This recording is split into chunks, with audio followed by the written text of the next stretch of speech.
Good evening, my recovery people. Um, I try to keep this fairly short tonight, although I've said that before and ended up in a 20-minute video. But, um, I'm passionate about this recovery stuff, so it's easy to get talking and lose control. But um, I mainly just, like I said, I want to say happy Friday and that I hope you all be safe. I hope you guys go do really fun shit in recovery. My first year and a half in recovery, this time, thank God, hopefully my last time, um, it was a party. I mean, every single weekend we went and did something. It wasn't a matter of if I'm going out, it was who am I going out with. I mean, honestly, my world had become so small in addiction that it took some serious adjusting to get used to the fact that my phone blew up every Friday. Hey, where are we going? We're going to this concert. We're going to see these people play. We're going to this comedy show. We're going to Epicenter to just do stupid shit. I mean, it was incredible that first year and a half. And I hope that if you're watching this, I hope that what I'm saying to you will encourage you to, when you're at a meeting of Narcotics Anonymous or AA, that you hear the people talking about going out for a burrito afterwards, or we're going to go get coffee. Go invite yourself along. Go tell them, hey, I'm brand new. This is my name. I don't know shit, and I can I come? Nobody will ever say no. And when you go, they will start to include you into their group, and little by little, you make these friends, you make these people that are so important to you. I did that, and it was some of the, don't get me wrong, it was the most uncomfortable shit that I ever did. Going and I literally would be outside the meeting, my Thursday night meeting that I went to every week, and I remember hearing them talking about, oh yeah, man, let's go to this place, let's get burritos, and I remember thinking, oh, I can't believe I'm gonna do this. But I walked up and came up in front of somebody and say, hey, I heard you talking about coming out afterwards. I don't know anybody. Can I join you? Never did they say no. Always said, yeah, come on, man. Sometimes even said, jump in the car with us, although I usually had my own ride. But the thing was, after about 6 months of this, 7 months maybe, I remember I was out to dinner with some of my friends, and we were out having a birthday celebration. And there was this dude at the end of the table, sucked up, skinny, just looked like shit. And but he was there, and I realized, it still to this day it makes me want to drop a tear. I was like, oh my God, that's not me anymore. I'm not that guy. For the first time in my life, I'd managed to stick with it long enough and keep inviting myself along and whatnot, to the point where these were my people. And it was him at the end of the table that was struggling. He was me. And so at the time I went down, I said, I introduced myself, and hey, and I brought him up to the middle of the table, and I switched seats with him, and I never saw him again. I don't know what happened to him, but the fact was, it wasn't me anymore. These were my people. So if you're new in recovery and you don't know what to do with yourself, and you're confused and you're hurting, and do the hardest thing you'll ever do in your life. Introduce yourself and bring yourself along. I mean, I know there's stories where the NA fellowship just wraps itself around people and whatnot, but it's not always how it goes. Sometimes you have to do it.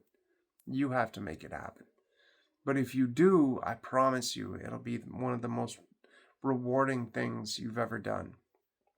After that, getting into months 7, 8, 9, man, it was a party. It really was a party.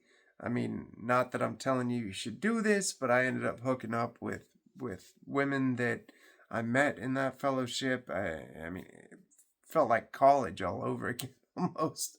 I mean, I won't go into too many details, but we had so much fun. There was one night, I'll tell you this one story. There was one night where uh, one of my best friends in recovery, who, rest in peace, he's not here anymore.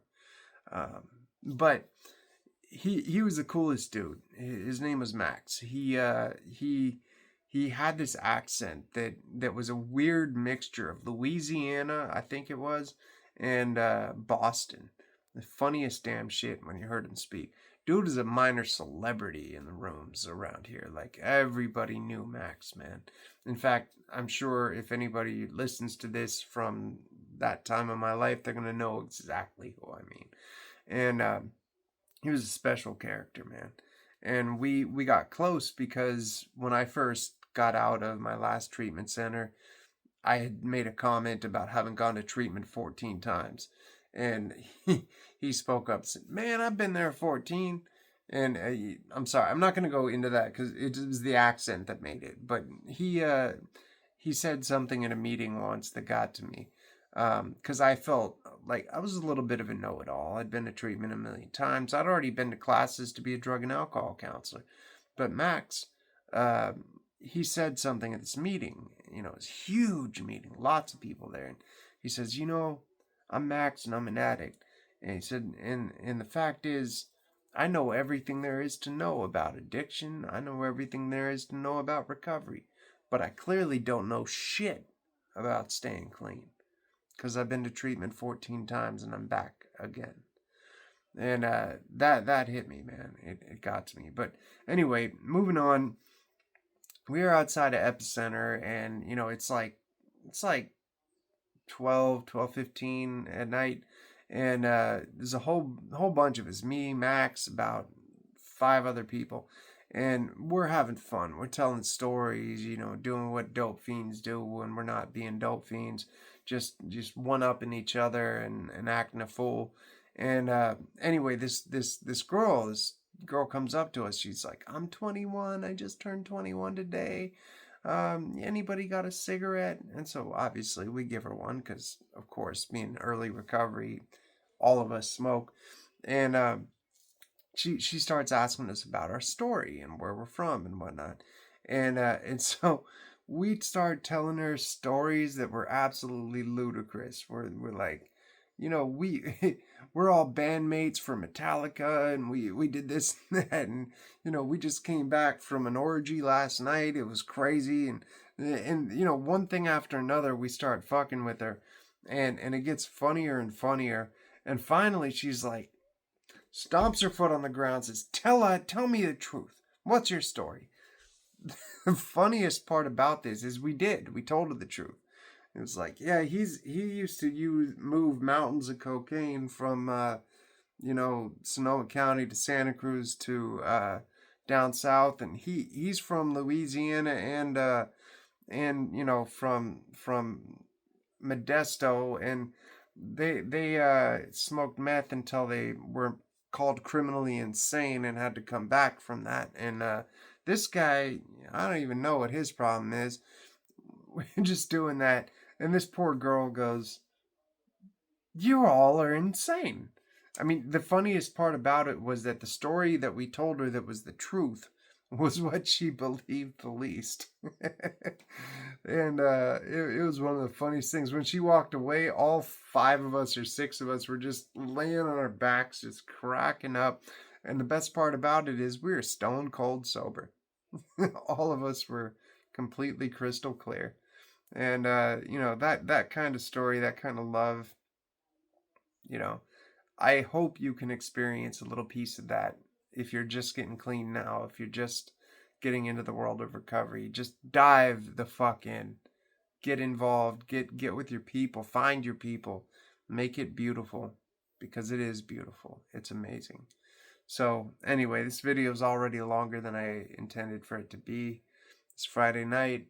I hope you guys are doing something special, whether it's at home or abroad, and keeping yourself safe. Be safe, please. So whether anybody's told you this today or not, I love you. Take care of yourself. And as I say every day, whether I'm here at my home, I'm just grateful I didn't have to put a substance in my body to be okay with myself today. Be well.